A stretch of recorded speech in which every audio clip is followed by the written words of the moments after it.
welcome to the Arcus Help channel. In today's video, we'll be taking a look at containers and container images.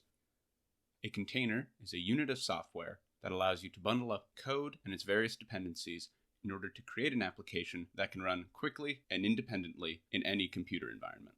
Each container has a container image, which is a standalone executable package that includes all the essentials needed to run the containerized application.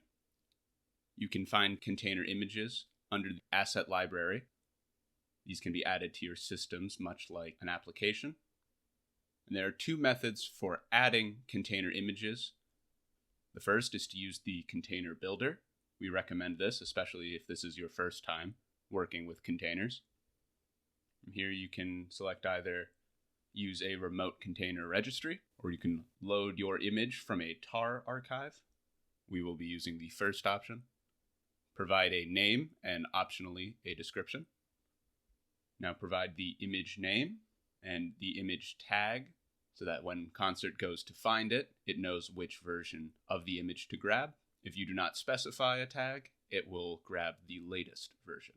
Select Finish, and you have become the proud owner of your very own container. The other method will look very similar to those of you who have imported assets. And if you'd like to review that process, follow the links in the upper right-hand corner of the video or in the video description down below.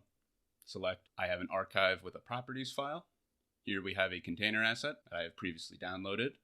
Now compress these into an archive.zip file, and be sure assets.properties is at the top of that before you compress anything.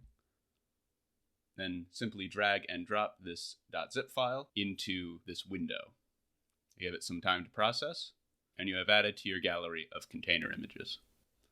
If you would like to watch more of these video tutorials, feel free to check out the Arcus Help YouTube channel. And for more in-depth explanations, visit our help site, arcus-cloud.io/kb, the links to which are in the video description down below.